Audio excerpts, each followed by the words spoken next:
ekirala Sebugenyi house eyo yakyuka ye house ile yali ya abasajja balukyamuside man aso yogere ekigambo yagula akamotoka kamu n'akabibuka ebisanja bina yabeera mu parliament ayi kati bayine bibiri naye kati osanga omubaka parliament yakagenda ayine emmotoka eringa muzigo osegedde ng'avuga kampuni namba naye bagamba abantu tebalina mirimu osanga omubaka parliament ng'avuga kampuni 3 mmotoka gyavuga ababaka babagambye basabye yabagambye mutandike namwe okwerekodingayo ka video nga mugamba tuli wamu naawe ka challenge ako tuleme kulaba buno obwa TikTok obwo katulabe nti nze Honorable Sebugenyi Joseph siwagira Ebisiyaga era abazungu mmwe muwedde ku luno so mu nsonga eyo Sebugenyi twagala okusaba ka parliament kakati kano ke kaseera bannayuganda bonna babegesa amaaso mutubuulire basebo muyimiriddewa era kyogenda okukola kwolwo kyekigenda okulaga ekisanja kyekiddako nekino ekyennyini olinza obutakimalaako yoyo ababaka ba palamenti bano mbabeeramu naye omuyimiriza okwogera ku gondi y'Ebisiyaga agamba sigiwagira naye ate era tondikodinga siri mu kamera ensonga eri sensitive nogamba naye kati sokoleke era ensonga y'Ebisiyaga sigwe mulundi waliwo gundi zogamba naye no mubaka ayinza okuba eno tagitegere ensonga ze nesesebwaika tagitegere naye ensonga y'Ebisiyaga etukwalako ffenna singa kati esaawa zino eno kati bo baagala kubabuuza ku mabaati omugamba nti kati kisebo mukama wange Ebisiyaga bye biriwo ogenda kukola otya okulwanyisa Ebisiyaga era amabaati kati ensonga nnafu nnyo naye omugamba mukama wange tukoze tutya okulwanyisa Ebisiyaga etteeka lizo naaliwagira ngenda kuliwagira naye tondikodinga abantu bano eno kigenda kuba kitya ekisooka okwebuzaabuza kuveewo tuyimirire oba owagira yimirire ogambe nti mpagira olw'ensonga eno n'eno ekitegeera oba towagira era nawe tubuulire nti siwagira ku lwakino naye nga kyekugenda nti okuwagira n'obutawagira obutawagira kikakatako kubanga ozaalibwa nakyo eryo ddembe okitegeera olina okukakasa nti kyenyimiriddeko tolina teweetaaga na kusomesebwa kiringa kwagala nsi yo Sebugenyi era nze nyoomoola n'okuvumirira oyo avaayo n'agamba nti tusomese abantu nga mwenzaalibwa osobola okunsomesa okwagala maama wange kiwesi ababaka obalabye biiru eno ku luli tebagijumbira bewamba abaaliwo abatono ne bakola bye balina okukola omuwundi guno eno banaasobola okuyisa ebbiiru eno nze kyendowooza abaka abasinga obungi abalimu okujjako ng'akoyinga gamaze nti nakafuga ebikanja bibiri oba kimu saagala kukoma mu palamenti entamye naye gwe oba oyagala akalulu gwe gamba kimu nti Ebisiyaga sibiwagira awo abalonzi bajja kuba ku kidookyo naye gwe vaayo ogambe nti nze ndi musiyazi biki muganda wange teri wano mu Afirika nkiddamu ensi eyinza kukikkiriza ekyo okujjako mpozi mu South Africa yo babikkiriza munnaanyi naye nsaba ababaka ba palamenti olunaku lwe bagenda okuyisa okulonda biru eno okuyisibwa muveeyo mwenna oba oli waawa nga mwekwate n'oba oli wa NRM oba oli wa tebagende bweru newetuuka ng'ogera owulira omubaka yagenzeeko nvumirira ekyo kyekigamba mbu ayinza okuba ng'agenze ku mirimu mitongole obivumirira togenda kugenda mu Amerika togenda genda mu Bungereza ate n'okulonda tobe Pulezidenti Museveni wano yayimirira mundi mu lwafu n'abagamba tagenda biwagira yakava mu Amerika yavudde visa bagimumma tebasobola kati nze nvumirira abagamba mbu togenda genda mu Amerika togenda genda wa ye bw'otagendayo kyekibaawo yensi yokka erimu Sipiika yagambye abantu bonna kuva ku banaddiini baani bonna bawulye wabula n'abasiyazi baba babalese mubaleke bajje mu kakiiko bonna mubawulirize mulabe entegeera yaabwe musaye ku busiru bwabwe palamenti eyo nejunju olunaku waliwo olunaku olwaliwaawo palamenti eyo balina awudde ke babakola ab'amawulire ne bajjako saawundi ne bakola bye baakola byonna naye palamenti eyo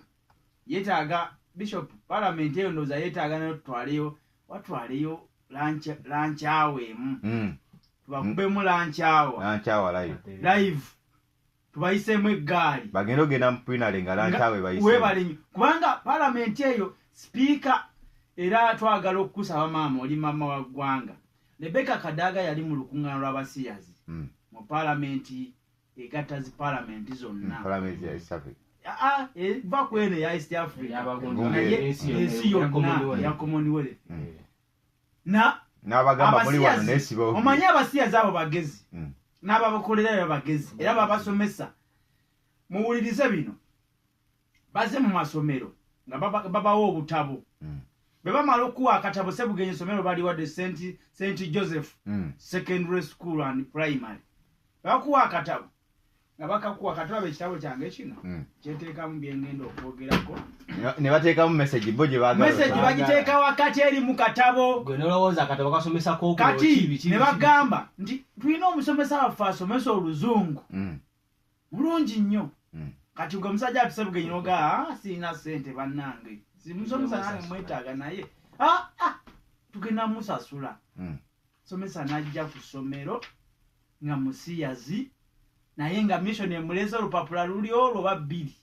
empapula kusomesa abaana bano Busego era nga wali bwatuuka wali wasomesa oyogera ku sex education awo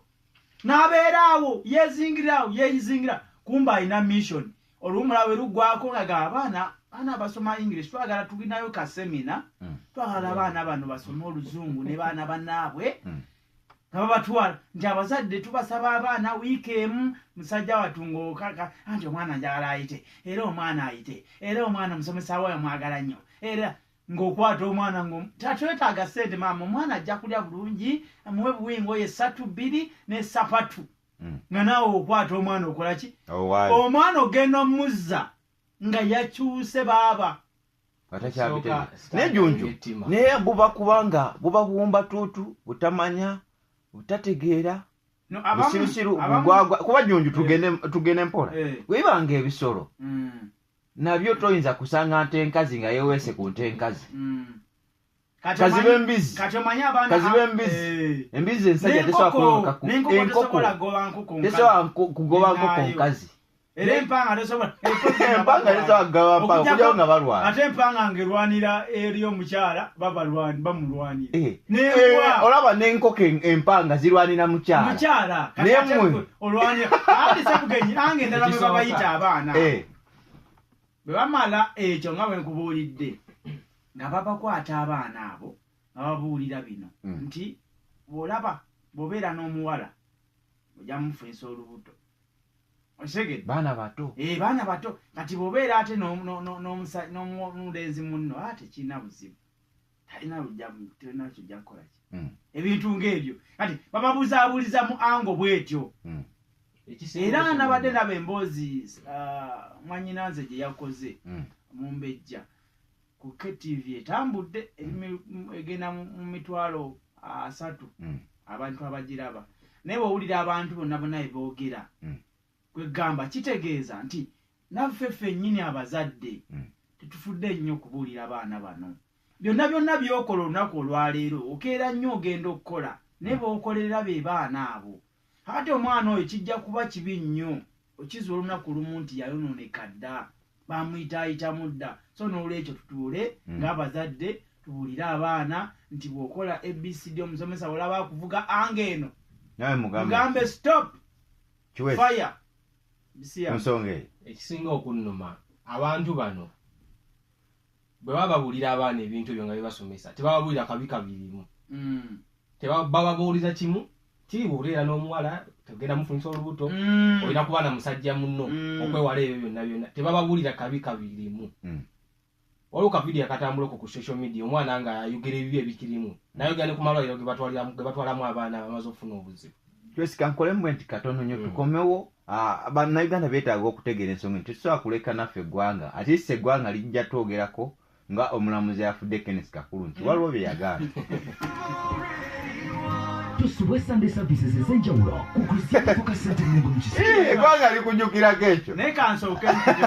ne basumba mmwe